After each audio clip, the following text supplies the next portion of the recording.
Cindy's Library. This is Cindy, and today I'm finally going to talk about my favorites from 2025. We read a lot was good, but I think I've managed to keep it down to about 10. So let's just get started then. Oh, and I'm also going to talk about what plans I have for 2026. So there'll be that too. But first, let's finish up 2025 with a list of the best. So we started out the year strong with Wonder. And this is by R.J. Palacio. Wonder, this is the story of a boy, August. And it's interesting, you have various parts that are narrated first person, basically, by various people. But we have the main character of August. He is young. I want to say he's starting 5th grade. In many ways, he's normal. He loves his family. He loves his dog. He loves Star Wars. And he also has a condition where he looks extremely unusual. So he has been homeschooled up to this point. But he is healthy enough and stable enough to go to public school. So they're going to try it. 5th grade or 6th grade? In any case, he's going to try public school and all that entails. And at such an age as well. And of course, there are ups and downs. There are triumphs and tragedies of the middle school variety. But it was a story that greatly touched me at the time, and I still remember it. So, my Charlotte Mary Young that I loved this year was The Dove and the Eagle's Nest. I know. Kate Howe would think it should be The Young Stepmother. And that is a wonderful story, and it's probably entirely my fault. The way I read The Young Stepmother, about a third in the beginning of the year, and then finished it up for October. And I don't say that The Dove and the Eagle's Nest is the best Charlotte Mary Young that I have read. The Young Stepmother may very well be better. But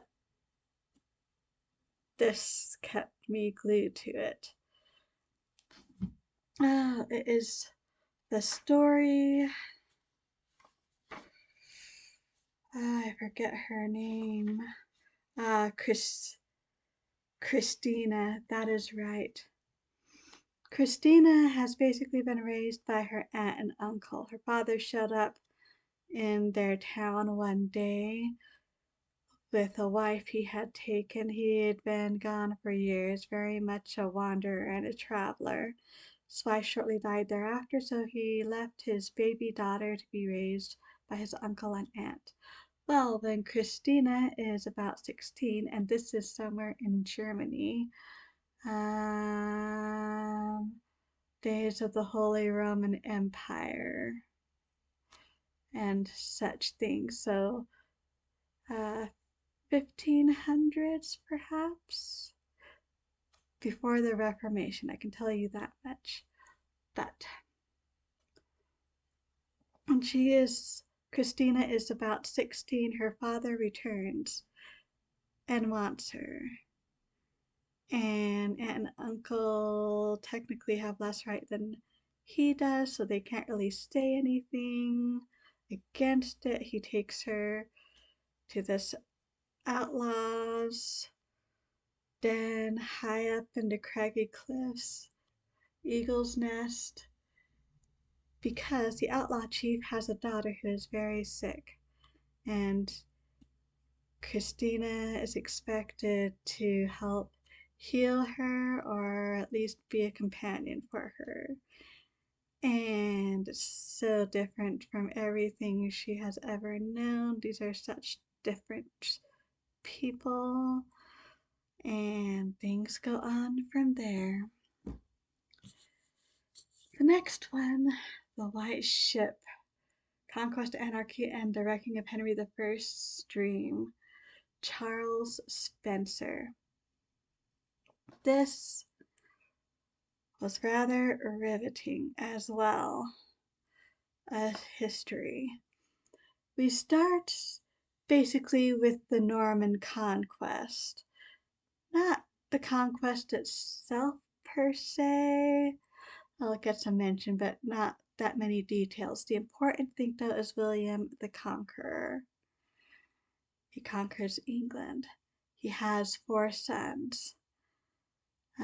One dies and other things happen to the other 2 eventually, leaving the youngest, Henry I, as king. And lo and behold, he actually turns out to be a pretty good king, especially compared to his brothers.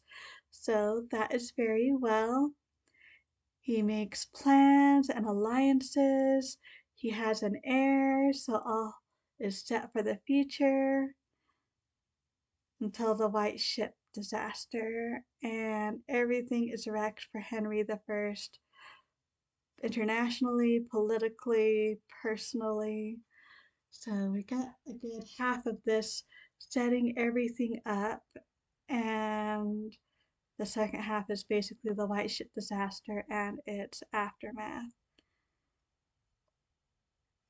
And yes, there was definitely an aftermath in English history. After Henry I's time, it was known as the Anarchy for a reason. So thanks to this book, I actually have a bit of understanding of the beginning of Norman history in England, if not the actual conquest. Then the Ickabog by J.K. Rowling. Why had I not read this earlier? This is an amazing fairy tale. A boy and a girl in the capital city, and things that happen, corruption in the government, and so many things in here. But I absolutely loved it. The other one I absolutely loved was Impossible Creatures. This is by Katherine Rundell. So we have Christopher and Moll. Christopher is from our world, staying with his uncle in a rather remote part of England. His uncle has a secret. And Moll is a girl from another world on the run from there. And she pops up in our world and begs Christopher for help. And because things are very wrong in her world, and things go on from there. And I absolutely loved it. What You Are Looking For is in the Library by Michiko Aoyama, translated by Alison Watts. This was my first, I guess technically it wasn't.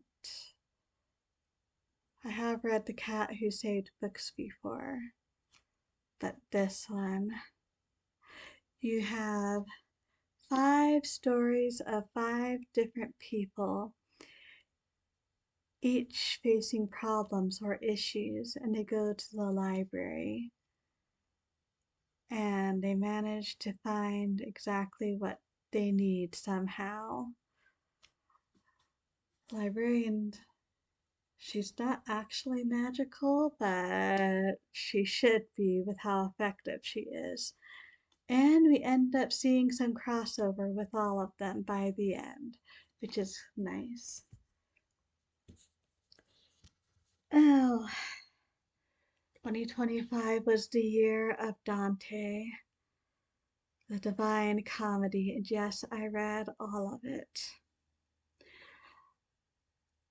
I'd read the Inferno before, but you need to go on from that. There's so much more, even if the rest isn't nearly as interesting or exciting. Thanks to Paraiso, I finally understand medieval cosmology better and what C.S. Lewis was talking about as far as that goes.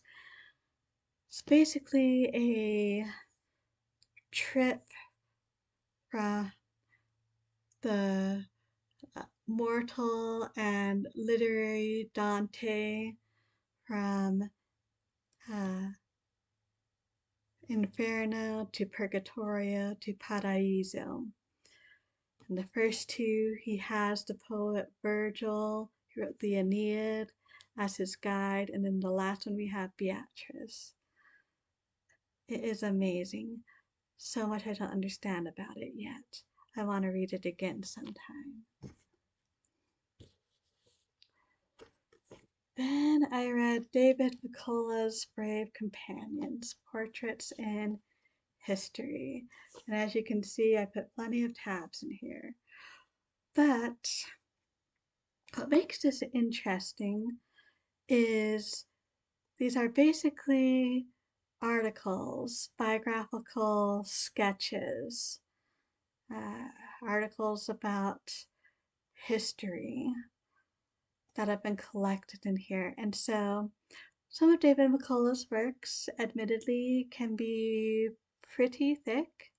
So this is a great place to start with because it's relatively short. It's even shorter if you consider that there are 17 different chapters in here, each on a different subject slightly. And so this would be a perfect sample for you to see if you enjoy him. And if you do, then you can go on to some of his more well-known works. But I absolutely adored this. Christina Rosetti's Goblin Market. This was wonderful. She is such a wonderful poet, and it is such a touching poem of sisters and sacrificing for your sister and things like that. I should read the rest of what's in here. We'll put that on my list. And Our Mutual Friend by Charles Dickens. I know I was supposed to read Dombey and Sons this year, and I actually started, but then Kate House Patreon decided to read this. And so I did. Supposed to read it over September and October. By the end of September, I had gotten through 3 sections and I couldn't stand the wait. So October 1st, I read all of section 4. A little bit complicated to say what this one is about. But in a lot of ways, it involves a will. Not in the same way as Jarndyce and Jarndyce. But there was this miser, and is it a nephew? I think so, that he was his only living relative. And then there are his faithful servants who have been around. And there is the question of what happened to said nephew. And there is a poor family with a proud daughter, and there is a man who makes most of his money by fishing things out of the Thames, especially bodies. And there is a lazy young lawyer who hasn't been serious in his life, and all of their stories come together in the end, and the end is so fairy tale. I love it. Some people do object to the end of one particular storyline, but it fits perfectly with the fairy tale motif, really. So, those are some of my best reads this year, probably my top reads. And I did those in the order that I read them, so not necessarily in the order of what I think. But as you can see, it was a wonderful reading year. So happy. Now for this next year, I don't want to be tied down very much. I am doing Epistolary January. I've already read 84 Charing Cross Road by Helene Hamp for that. And I'm in the middle of a couple other things for that. And how much I actually get done, who knows? That's okay. Fed Regency, it would be good to read something from the Georgian or at least Regency era in that month. March is March of the Mammoths. Maybe I'll read or at least start a mammoth in March. And it's also middle grade March. So I don't know that I will do all of the challenges, but I will at least read one middle grade in March. April, Alcott April. I may read something from Louisa May Alcott. That may not be an official thing, but it's been done in the past, and it sounds like a good time of year to read something by her. So, May, Montgomery May for Lucy Maud Montgomery. Again, probably nothing official, but I'll probably read the next book in the Anne series since that's what I'm in the middle of that way. June, Ancient-a-thon. I may or may not read something in the ancient literature category for that. July, Jane Austen, July, of course. August, I don't think we have anything I usually do. September is Shakespeare, so I'll at least read one Shakespeare play in September. October is Victober, and if I go all out on anything, it'll probably be that. Not that I don't love Jane Austen July, it's just she only has the 6 books. So, November, probably try to read something nonfiction for that, and December, Christmas reading. So, I'm not going to be too strict with myself on anything like that this year. The one thing besides general challenges, at least tasting them, that I have is 2026 Reading Challenge from the Literary Life. So I'm not going to be strict here either, but if I happen to read something that fits against these, then all the better. We'll see how many I fill out without even trying. And maybe if I feel like it, I may deliberately do something to try and fill one of those challenges. I'm not going to do anything specific per se like Dante. Well, actually, I am going to do something specific for this year. It is the 250th anniversary of America, the United States of America, with the signing of the Declaration of Independence. So, I'm going to be reading all of the American history and biography and things like that this year. So, that is my plan. I'm currently rereading John Adams by David Mccullough, and having the very best of times. And I hope to be able to get through a number of items. We will have to see how far I get. So, I may slip in the odd biography something else like about Agatha Christie or something like that. But most of them, that's going to be the focus this year. So I am looking forward to it. So I think that's everything this year. It's going to be really loose, and I am looking forward to that. Anyway, how was your reading year last year? Do you have any favorites you'd like to share? I'd love to hear about them in the comments, or any reading plans for 2026. Love to hear them in the comments below as well. Thank you so much for stopping by. I truly do appreciate it. So until next time, I hope we all stay safe and healthy. And as always, happy reading.